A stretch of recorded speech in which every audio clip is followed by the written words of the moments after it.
മനുഷ്യൻ എന്ന അവസ്ഥയ്ക്കുപരി അതിമാനുഷിക ഘടകങ്ങൾ ഫൈറ്റ് ചെയ്യുമ്പോൾ യാഥാർത്ഥ്യത്തിനോട് എന്ത് നീതി?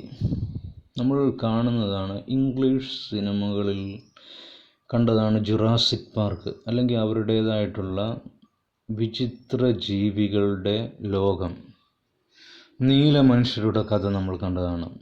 പക്ഷേ ഇതൊന്നും യാഥാർത്ഥ്യമായിട്ട് യാതൊരു ബന്ധവുമില്ല എങ്കിലും നമ്മൾ കണ്ടിരിക്കുമ്പോൾ അത് ഒറിജിനലായിട്ട് നടക്കുന്നതായിട്ടുള്ള അവസ്ഥ അവർക്ക് ഗ്രാഫിക്സിലൂടെ കൊണ്ടുവരാനായിട്ട് സാധിക്കുന്നു എന്നുള്ളതാണ് അവരുടേതായിട്ടുള്ള വിജയം. അതിലവിടെ മൃഗങ്ങളായിക്കോട്ടെ, മനുഷ്യരായിക്കോട്ടെ, എന്ത് ജീവികളായിക്കോട്ടെ, അവിടെ അടി നടക്കുകയോ യുദ്ധം നടക്കുകയോ വെട്ട് നടക്കുകയോ അല്ലെങ്കിൽ മറ്റ് പ്രവർത്തനങ്ങൾ നടക്കുകയോ അത് യാഥാർത്ഥ്യമായിട്ട് നമ്മൾ കാണുന്നതായിട്ടുള്ള യാഥാർത്ഥ്യമാണെന്ന് നമ്മളിലേക്ക് വരുത്തി തീർക്കുന്ന അല്ലെങ്കിൽ അങ്ങനെ തന്നെ സംഭവിക്കുന്നതായിട്ടുള്ള അവസ്ഥയെ നമുക്ക് കൈയടിച്ച് പ്രോത്സാഹിപ്പിക്കാം. പക്ഷേ ഇന്ത്യയിലേക്ക് വരുമ്പോൾ നമ്മൾ കണ്ടിട്ടുള്ളതാണ്,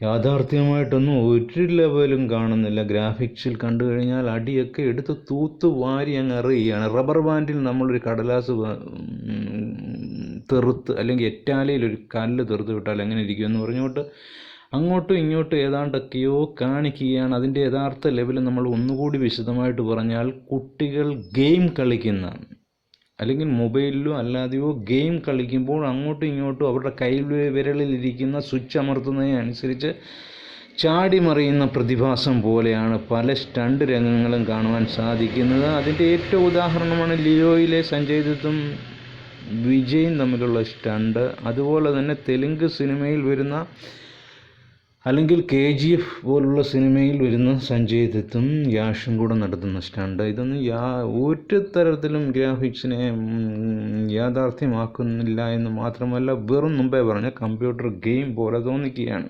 എന്നാൽ ബാഹുബലി എന്ന സിനിമയിൽ ഒറിജിനാലിറ്റി പോലെ നമുക്ക് തോന്നുന്ന പല സീനുകളും ഉണ്ടായിരുന്നു. അവിടെ നമുക്ക് ഈ ബാഹുബലി പോലെ തന്നെ ഇപ്പോൾ വന്നിരിക്കുന്ന കൽക്കിയിലെ ലാസ്റ്റ് സീനും ക്ലൈമാക്സ് സീനും അതുപോലെ നമുക്ക് എടുത്തു പറയാവുന്ന സീനാണ്.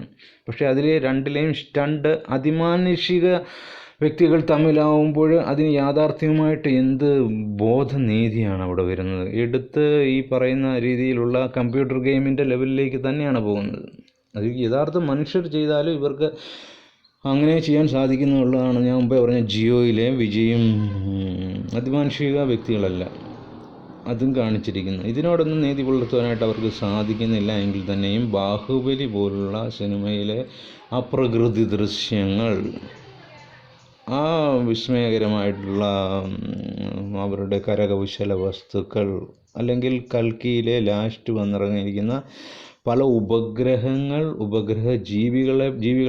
ഉപഗ്രഹങ്ങൾ കൊണ്ട് നടത്തുന്നതായിട്ടുള്ള പ്രവർത്തനങ്ങൾ, ഇതൊക്കെ വളരെ മനോഹരമായിട്ട് എടുക്കാനായിട്ട് സാധിക്കുന്നു. അപ്പോഴും നമുക്ക് പറയാനായിട്ടുള്ളത്, നമ്മുടെ ഈ വിദേശ രാജ്യങ്ങളെ ആശ്രയിക്കുന്ന ഫേസ്ബുക്ക് അല്ലെങ്കിൽ മറ്റ് യൂട്യൂബ് അല്ലെങ്കിൽ ടിക്ടോക്ക്, ചൈനക്കാരുടെ ടിക്ടോക്ക്, ഇതൊക്കെ അത്ര സൂക്ഷ്മ വിപുലമായിട്ട് നടത്തുന്ന ഒരവസ്ഥയുടെ സാങ്കേതിക വിദ്യ പോലും ഇത്രയും വർഷമായിട്ടും അതിനെ ലെവലിൽ ഇന്ത്യ ഇറക്കുന്നതായിട്ടുള്ള പല സോഫ്റ്റ്വെയർ ഉണ്ട്. വളരെ എന്ന് പറഞ്ഞു കഴിഞ്ഞാൽ എത്രത്തോളം നിലവാരം കുറഞ്ഞിട്ടുള്ളതായിട്ടുള്ളത് കാണിക്കുന്നിടത്ത് ഇതുവരെയും അതേ ലെവലിൽ സിനിമയിലായാലും മറ്റ് പ്രവർത്തനങ്ങളിലായാലും ആ ലെവലിലേക്ക് നമുക്ക് ഉയരാൻ സാധിച്ചിട്ടില്ലല്ലോ എന്നുള്ളത് ഓർക്കുമ്പോൾ ഈ നൂറ്റാണ്ടിൽ വന്നിട്ട് ഈ വർഷത്തിൽ വന്നിരിക്കുമ്പോഴും വളരെ ലജ്ജാകരം എന്ന് തന്നെ പറയാം. എത്രയോ മാറ്റങ്ങൾ. എന്നാൽ നമ്മൾ പറയുന്ന ഏറ്റവും വലിയൊരു കാര്യമുണ്ട്, നമ്മളെക്കാട്ടിലും ബുദ്ധിയുള്ളവരായിട്ട് ആരുമില്ല. നമ്മളെക്കാട്ടിലും ബുദ്ധിയുള്ളവരാണെങ്കിൽ നമ്മുടെ കീഴിലേ മറ്റുള്ളവർ ജോലി ചെയ്യുകയുള്ളൂ.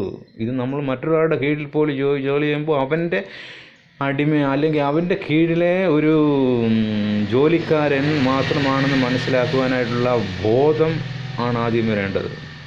എന്നിട്ടും പറയുന്നത് നമുക്കാണ് ഏറ്റവും ബുദ്ധി, നമുക്കാണ് കഴിവ്. ബുദ്ധിയുമല്ല കഴിവുമല്ല വിഡ്ഢിയെന്ന് പറയാം. അങ്ങനെ ഉണ്ടെങ്കിൽ അവരെ നിൻ്റെ അടുക്കിലേക്ക് കൊണ്ടുവന്ന് നിൻ്റെ കീഴിൽ ജോലി ചെയ്യിക്കുമായിരുന്നു.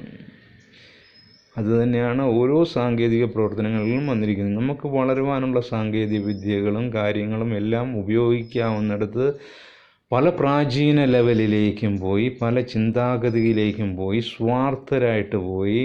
നമ്മളങ്ങനെ ചിന്തിച്ചു കഴിഞ്ഞാൽ, നമ്മളങ്ങനെ ചിന്തിച്ചു പോയാൽ മറ്റവനും അത് ഉപയോഗിക്കുമല്ലോ എന്നുള്ള വപരക്കേടുകൾ തുടങ്ങി പലതും ഇവിടെ അടിച്ചമർത്തപ്പെടുകയാണ്. നമ്മൾക്കറിയാവുന്നതാണ്, മറ്റ് സാധനങ്ങൾ, സാമഗ്രികൾ ഓരോരുത്തർ കണ്ടുപിടിക്കുമ്പോൾ അതുപയോഗിച്ചുകൊണ്ട് നമ്മൾ ഉപയോഗിക്കുന്ന മൊബൈലും മറ്റ് സാധനങ്ങളെല്ലാം എത്ര മനോഹരമായിട്ട് നമുക്ക് ഉപയോഗിക്കാനായിട്ടുള്ള സാധ്യത അവർ തുറന്നു നിൽക്കുന്ന അവരുടെ ഹൃദയ വിശാലതയാണ് അവിടെ കാണേണ്ടത്. ഇവനും അത് പഠിച്ചു പോയി, അവൻ ഉപയോഗിച്ച് പോയി കഴിഞ്ഞാൽ അവനും അത് അനുഭവിക്കുമല്ലോ എന്നുള്ള ചിന്ത വരുന്നിടത്ത് പ്രശ്നങ്ങൾ തുടങ്ങുകയായി. നമ്മുടെ ഹൃദയം വിശാലമായിരിക്കണം, ഇടുങ്ങിയതായിരിക്കരുത്. അപ്പോൾ നമ്മൾ ആദ്യം പറഞ്ഞ സിനിമയുടെ ലെവലിലേക്ക് പോയി നമ്മുടെ ഈ കാഴ്ചപ്പാടിലേക്ക് എത്തിയിരിക്കുന്ന ഒരു വിശകലനം കൂടി ആയിരിക്കുന്നു നമ്മുടെ ഈ ഭാഗം.